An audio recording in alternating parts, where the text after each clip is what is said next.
Have you ever stopped to wonder what truly unfolds behind the heavy, often unassuming doors of nursing homes? We're told they're sanctuaries of care, places where our aging loved ones are nurtured, supported, and cherished in their twilight years. The brochures paint a picture of smiling staff, cozy rooms, and a community brimming with warmth. But what if that's only half the story? What if, hidden beneath the polished surface, there's a darker reality, one that's rarely whispered about until it's too late to turn back?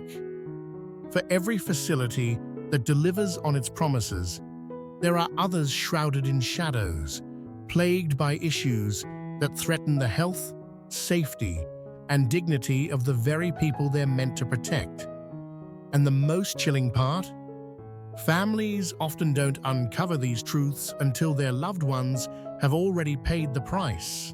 In this journey, we're pulling back the curtain to reveal the 6 dark sides of nursing homes, secrets that everyone deserves to know.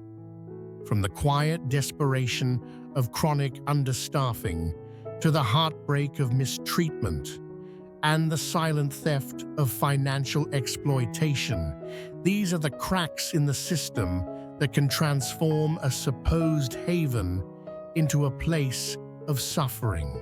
By the time we're done, you'll be armed with the knowledge to spot the warning signs, ask the piercing questions, and shield yourself or your loved ones from becoming victims of these hidden dangers. Stick with me until the end, because the final issue we'll uncover is one so pervasive yet so overlooked that it touches nearly every resident, yet families rarely see it coming until the damage is irreparable. You won't want to miss this. Let's dive in. Number 1. Understaffing leads to neglect. Picture this: a dimly lit hallway in a nursing home, the faint hum of a television echoing from a distant room, and an elderly woman pressing her call button, her frail hand trembling as she waits. Minutes tick by. 5, 10, 20, and no one comes. Her meal sits cold on the tray. Her medication remains untouched, and the ache in her body grows sharper with every passing second. This isn't a rare scene born of imagination. It's a stark reality in too many nursing homes, where chronic understaffing reigns as one of the most insidious and widespread problems. It's not that the caregivers don't want to help. Many are compassionate souls drawn to this work by a genuine desire to make a difference. But when a single aide is responsible for 20 residents, each with their own complex needs, the math simply doesn't add up. There aren't enough hands, enough hours, or enough energy to go around. And when the system fails the staff, it's the residents who bear the brunt. What does this look like in the lived experience of those who call these places home? It's the grandmother who misses her lunch because no one has time to spoon soup into her unsteady hands. It's the grandfather whose call for help goes unanswered, leaving him to sit in soiled clothes for hours, his dignity stripped away by neglect. He can't escape. It's the missed doses of critical medications, pills that manage heart conditions or ease chronic pain, left forgotten on a cart as a harried aide rushes to the next crisis. When staff are stretched beyond their limits, even the basics unravel. Residents who can't move on their own aren't repositioned often enough, leading to bed sores that start as red patches and deepen into agonizing wounds. Those who need help eating waste away, their bodies hollowing out from malnutrition or dehydration. In the worst cases, a delay in care can spiral into catastrophe. A skipped dose triggering a stroke, an unnoticed fall leading to a broken hip, a silent infection festering until it's too late to save them. Consider Walter, an 82-year-old widower with a gentle smile and a love for crossword puzzles. His daughter Sarah chose what she thought was a top-tier facility after months of research, glowing reviews, a pristine lobby, and promises of attentive care. At first, Walter seemed to settle in well, chatting with Sarah about the friendly aides and the view of the garden from his window. But as weeks turned into months, something shifted. During her visits, Sarah noticed his hands trembling more than usual, his once sharp mind clouded with confusion, his frame shrinking beneath his sweater. She chalked it up to age at first. Didn't everyone slow down eventually? But then came the day she found him slumped in his wheelchair, his shirt stained, his eyes vacant. Alarmed, she demanded answers. What she uncovered shattered her trust. Walter's medications had been skipped repeatedly because the staff couldn't keep up. No one had ensured he ate his meals, leaving him frail and undernourished. Worst of all, he'd developed deep, painful sores from sitting in the same position for hours. Sores that could have been prevented with a simple turn every few hours. The family had entrusted him to a place they believed would honor his needs, but understaffing had turned their faith into a nightmare. This isn't just an inconvenience, it's a danger backed by hard evidence. Studies reveal that nursing homes with low staff-to-resident ratios see higher rates of falls, infections, and emergency hospital visits. Without enough caregivers, there's no one to check in regularly, no one to notice the subtle signs of distress. A cough that's worsening, a resident who's quieter than usual. For seniors, where frailty makes every moment precarious, these gaps in attention can be the difference between recovery and decline. Walter's story isn't unique. It's a haunting echo of countless others, a warning etched in the lives of those who deserved better. So, what can you do to protect yourself or someone you love? It starts with digging beneath the surface. When touring a nursing home, don't just ask about staffing, probe deeper. How many caregivers are on duty per resident during the day? What about the graveyard shift, when emergencies often strike? Drop by unannounced at different times, morning, evening, weekend, and watch. Are call buttons answered promptly, or do you hear their plaintive beeps lingering in the air? Do the staff move with purpose, or are they frazzled, their eyes darting as if they're drowning in tasks? If they're overwhelmed, neglect isn't just a risk, it's a certainty waiting to unfold. Understaffing isn't a minor flaw, it's the foundation of a cascade of failures that can rob residents of their health and humanity. And as dire as it is, it's only the beginning of the shadows we're about to explore. Number 2, poor hygiene and unsanitary conditions. Imagine walking into a nursing home for the first time. You expect the scent of fresh linens or maybe a hint of antiseptic, a clean, comforting assurance that this is a place of healing and care.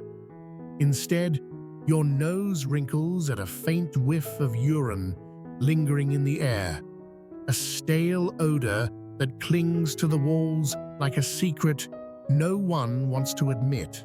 You glance down and notice a smudge of grime on the floor, a stained curtain fluttering by an open window, a forgotten tray of food buzzing with flies in a corner. This isn't the sterile sanctuary you envisioned for your loved one. It's a breeding ground for something far worse. Poor hygiene and unsanitary conditions plague too many nursing homes, turning what should be a safe haven into a petri dish of danger. For seniors, whose immune systems are fragile as autumn leaves, these lapses aren't just unpleasant, they're a direct threat to their lives. The details of this grim reality paint a vivid, unsettling picture. Floors, sticky with spills, go unmopped for days, leaving trails where bacteria thrive. Bed linens, damp with sweat or worse, are left unchanged, pressing against tender skin until it breaks down into sores. In some facilities, the air itself feels thick with neglect, ventilation systems clogged with dust and mold, silently pumping allergens into rooms where residents breathe their every breath. Then there are the infestations, cockroaches skittering across countertops, ants trailing along baseboards, or even bedbugs burrowing into mattresses, leaving itchy, infected bites on sleeping residents. For those already battling illness or immobility, these conditions aren't just an affront to dignity. They're a gateway to infections that can spiral out of control. A urinary tract infection from unchanged diapers, a skin rash that festers into sepsis, a respiratory bug caught from a dirty vent. These aren't hypotheticals. They're the lived nightmares of too many. Take Eleanor, a 79-year-old woman with a quiet grace and a love for knitting, who entered a nursing home for short-term rehabilitation after a fall fractured her hip. Her son, James, visited often, bringing her yarn and chatting about her grandkids. At first, the facility seemed adequate, a little worn around the edges perhaps, but nothing alarming.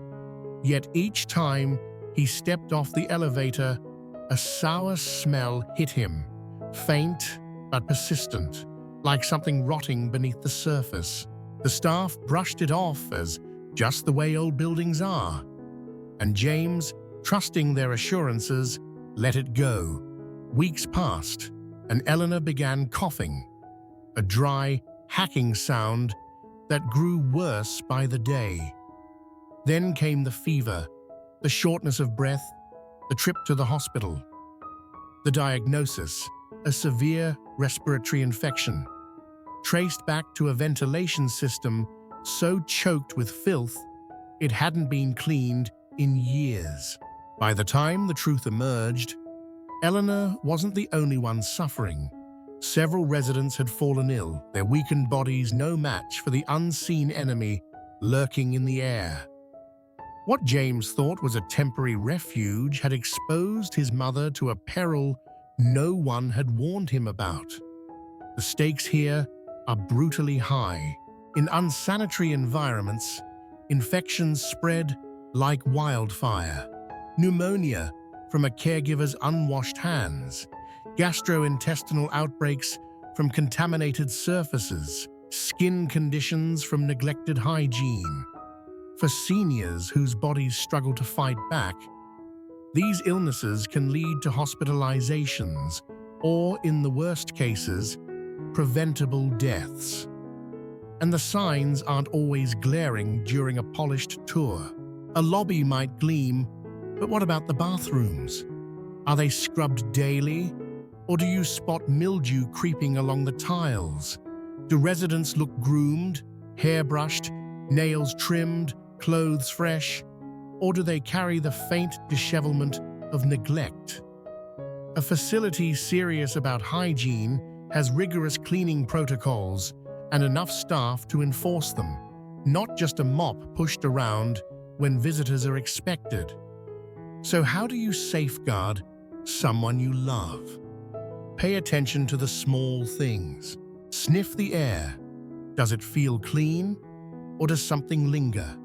Run a finger along a windowsill. Does it come away dusty?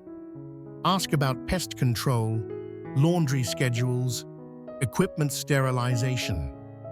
A nursing home's cleanliness isn't a luxury, it's a lifeline, a measure of whether it honors the health and dignity of those within its walls.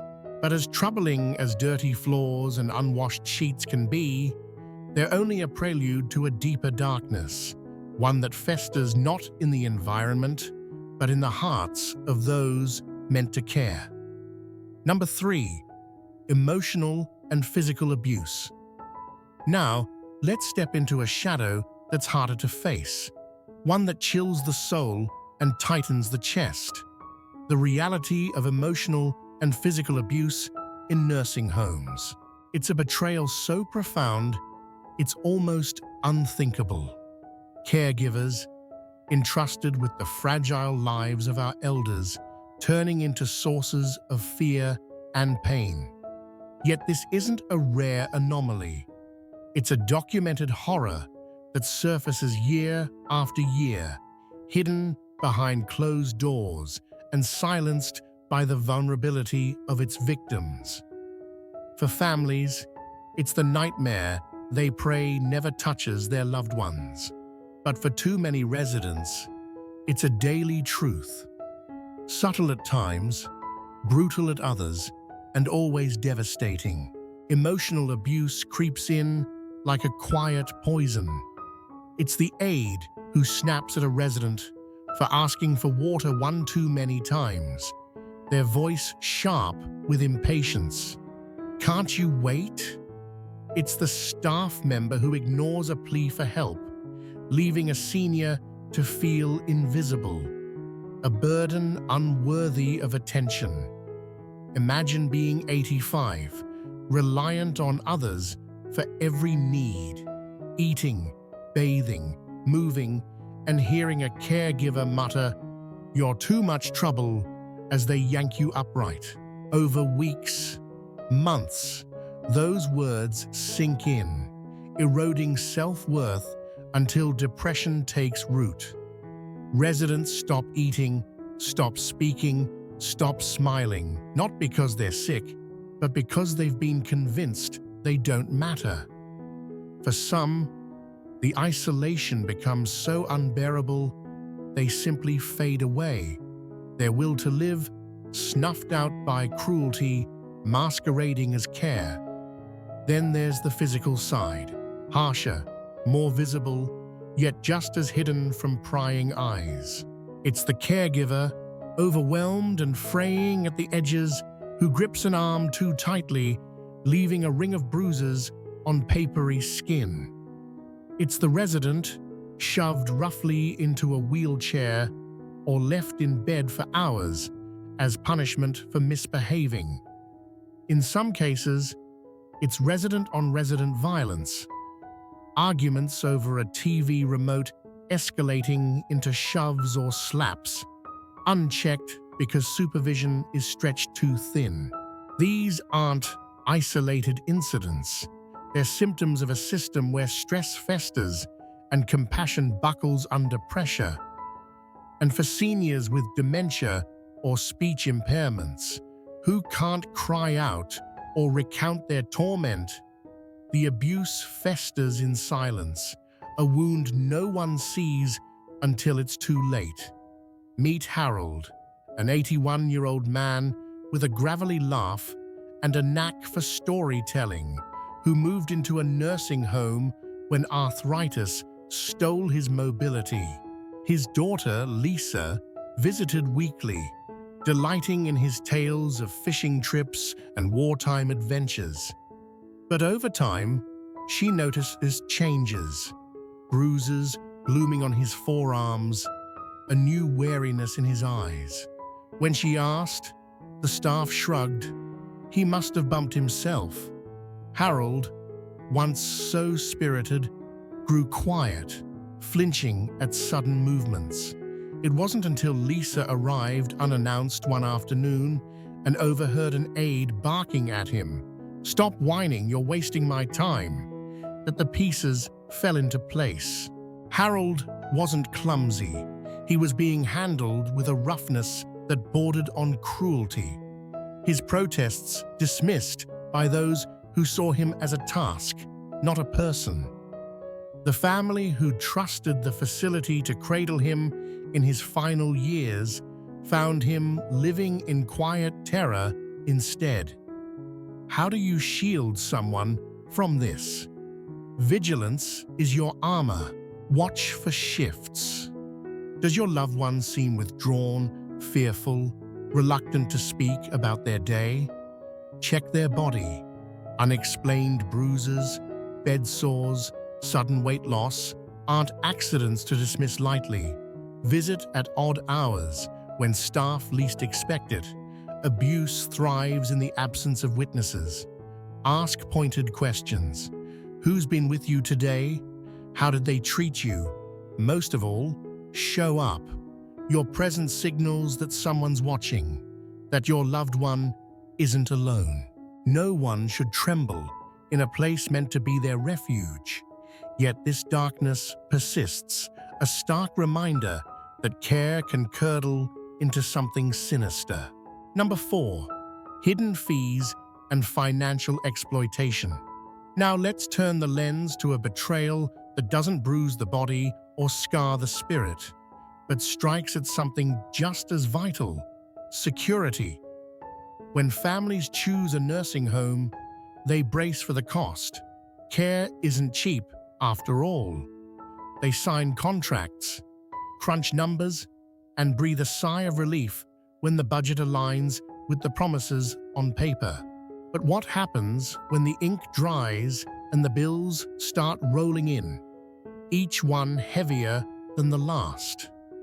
Hidden fees and financial exploitation are the silent thieves of the nursing home world, draining bank accounts and stripping away independence with a smile and a handshake. It's a slow bleed that families often don't notice until their loved ones' savings, meant to sustain them through their final years, have vanished into the ether. The trap begins innocently enough. A family sits across from a polished administrator, nodding as they're handed a contract that seems straightforward: a monthly rate for room, board, and care. But buried in the fine print, or sometimes not even there, are the add-ons that pile up like weights on a scale. A fee for helping a resident button their shirt each morning, another for walking them to the dining room, a third for adjusting their pillows at night. Tasks you'd assume are part of basic care, suddenly itemized at $50, $100, $200 a pop. By month's end, the bill has ballooned, and families are left scrambling, wondering how all-inclusive turned into a financial free-for-all. Worse still are the facilities that prey on residents directly, especially those with fading memories or trembling hands that can't hold a pen steady. Bank accounts drained, pensions rerouted, property deeds signed over in moments of confusion. It's exploitation dressed up as paperwork, and it's more common than anyone wants to admit. Consider Barbara, an 84-year-old widow with a quick wit and a modest nest egg she'd saved over decades of careful living. Her daughter Emily chose a nursing home with mid-range pricing, meticulously planning to ensure Barbara's funds would last. For 2 years, everything seemed fine. Bills arrived on time, amounts matched expectations, and Barbara seemed content, chatting about bingo nights and the kind nurse who braided her hair. Then one day, Emily logged into her mother's account to pay a utility bill from her old house and froze. The balance was a fraction of what it should have been. Heart-pounding, she demanded records from the facility. What she found was a ledger of deceit, Charges for physical therapy Barbara never received, her arthritis too severe for such sessions. Medication refills for drugs she didn't take, and a vague administrative fee tacked on month after month. When confronted, the nursing home waved it off as standard adjustments, but Emily's digging revealed a pattern. Barbara had been systematically overcharged, her trust exploited, while her family assumed all was well. The money she'd scrimped for was gone, leaving her vulnerable in a system that had already taken too much. This isn't just about dollars, it's about dignity, about the peace of mind that comes with knowing your loved one's future is secure. Studies show financial exploitation in nursing homes is rampant, with some facilities banking on families' reluctance to challenge confusing bills or residents' inability to question shady transactions. In the worst cases, staff forge signatures or coax seniors into signing over assets, leaving them penniless and powerless. How do you fight back?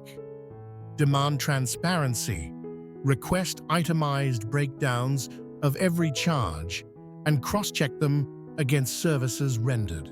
Read every contract line by line, and if terms like additional fees may apply pop up, insist on written specifics. For residents with cognitive decline, appoint a trusted guardian to oversee finances, locking out predators lurking in plain sight. Financial exploitation doesn't just steal money, it steals the freedom to age with grace. And it's a wound that cuts deeper than many realize. Number 5, limited medical oversight.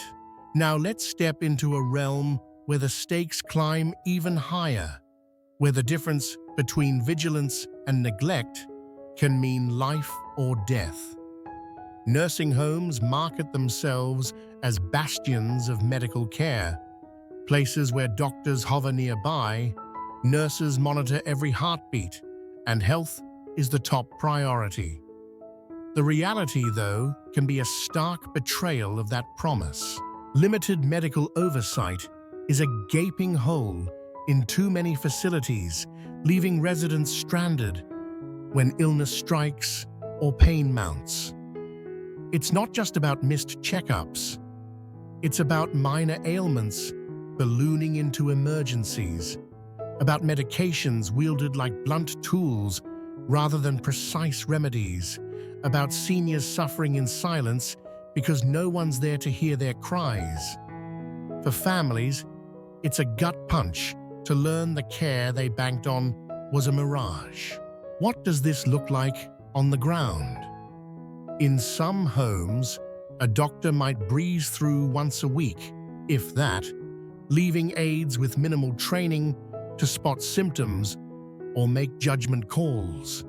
A resident spikes a fever late at night, but with no nurse on duty, they wait until morning, shivering and worsening by the hour. Another complains of chest pain, but it's dismissed as indigestion because no one's qualified to order an EKG. Then there's the medication trap, sedatives and antipsychotics handed out like candy, not to heal, but to hush. Residents who fidget or call out, often just lonely or restless, are dosed into a stupor, their minds fogged and bodies slumped, all to lighten the staff's load. This chemical restraint isn't care, it's control, and it comes with a cost: confusion, falls, a life dimmed by drugs they never needed. For seniors with chronic conditions, diabetes, heart disease, dementia, these gaps in oversight aren't inconveniences.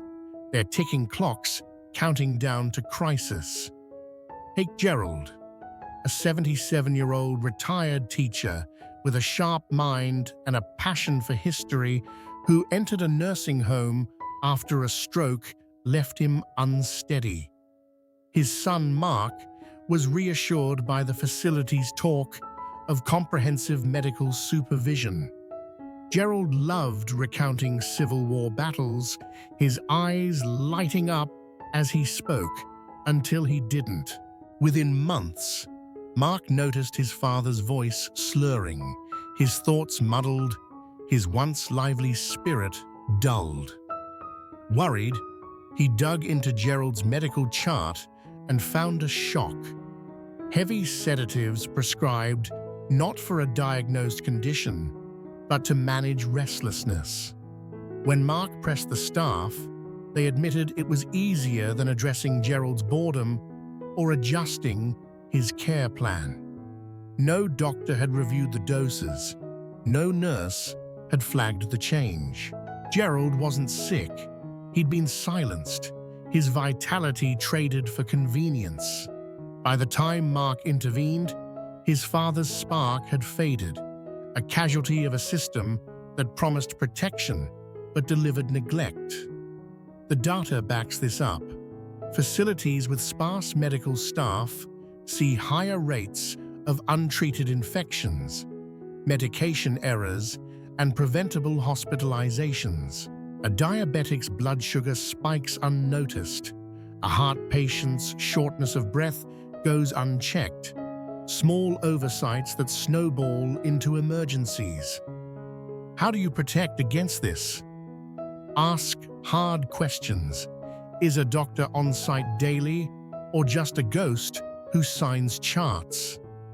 Who prescribes meds, and how often are they reviewed? If a resident falls ill at midnight, how fast can they see a professional? Visit during off hours. Watch how staff respond to health complaints. Medical oversight isn't a perk.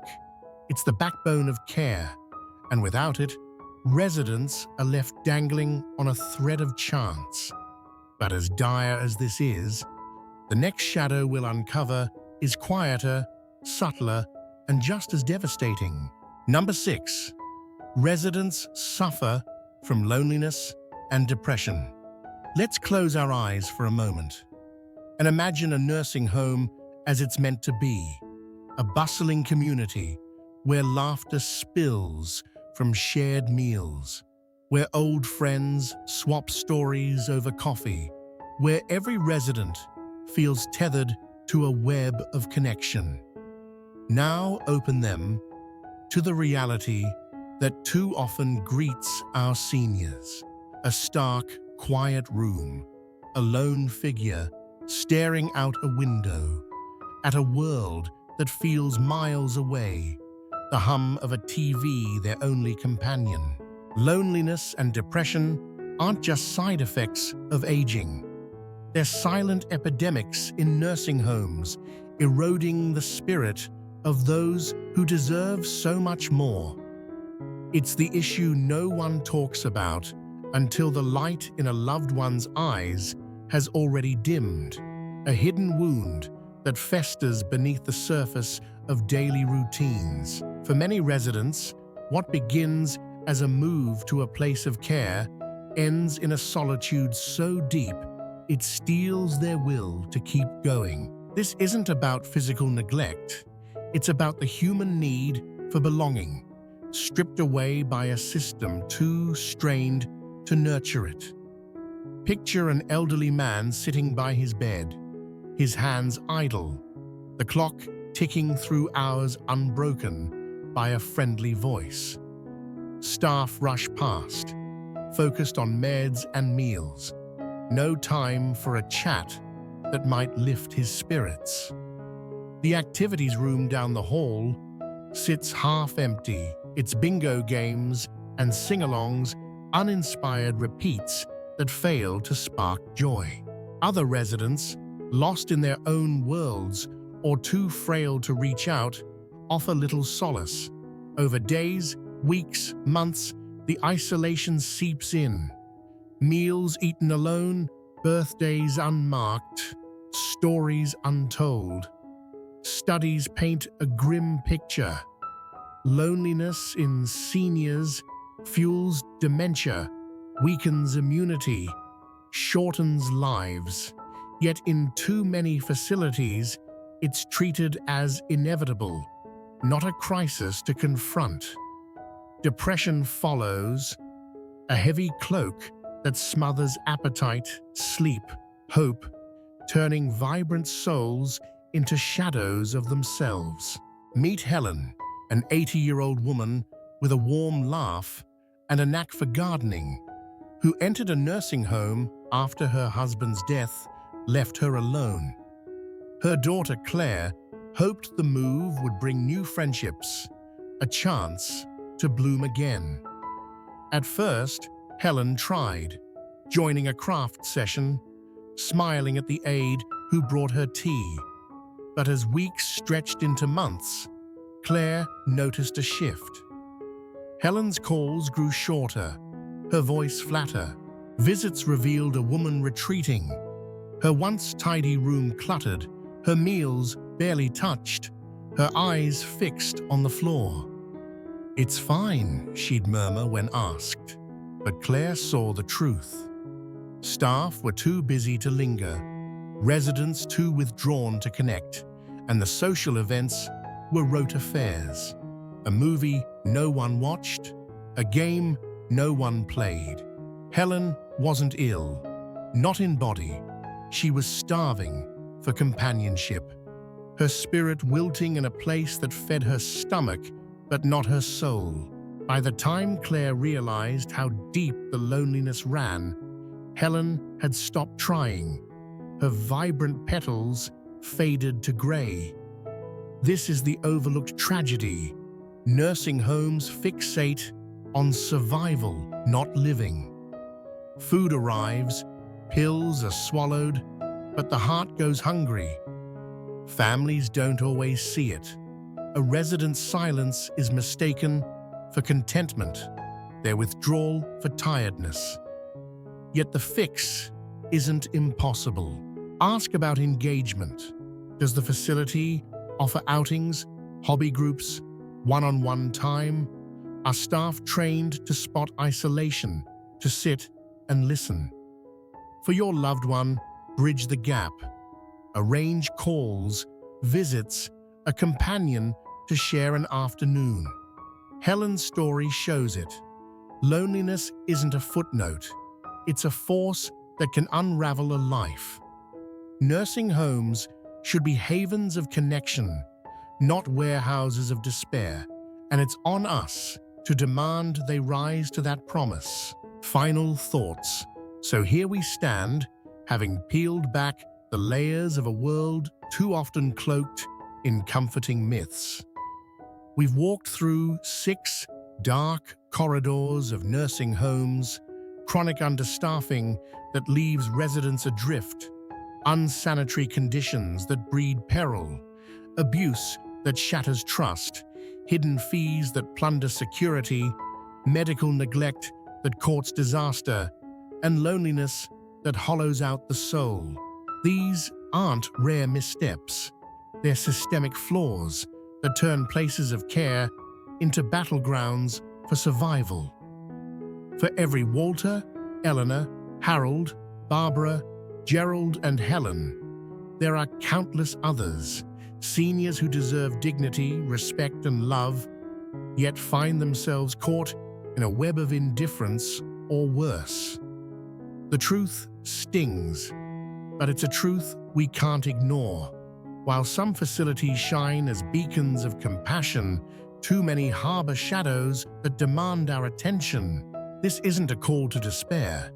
It's a call to action. If you're facing the choice of a nursing home, don't let glossy pamphlets or warm handshakes sway you. Step inside, eyes wide open. Wander the halls. Do they hum with care or echo with neglect? Talk to staff. Are they calm or harried? Watch the residents. Do they glow with life or shrink into silence? Dig into the details, staff ratios, cleaning logs, medical schedules, activity plans. Read reviews, not just from the facility's site, but from families who've lived the reality. Ask, probe, insist, because your loved one's health, happiness, and humanity hang in the balance. And if they're already in care, stay vigilant, visit often, question changes, advocate fiercely. Nursing homes should be sanctuaries, not secrets waiting to unravel. Awareness is our power. These 6 truths, laid bare through stories that ache and facts that alarm, equip us to choose better, to fight harder, to ensure our elders aren't forgotten behind closed doors. Thank you for walking this path with me. If it stirred something in you, a question, a resolve, a memory, share it below. What struck you most? How will you carry this forward? Your voice fuels this mission to inform and inspire. And if this journey's lit a spark, like it, subscribe, share it. Let's keep shining light into the shadows. Until next time, let's hold tight to the promise that care should mean care in every sense of the word.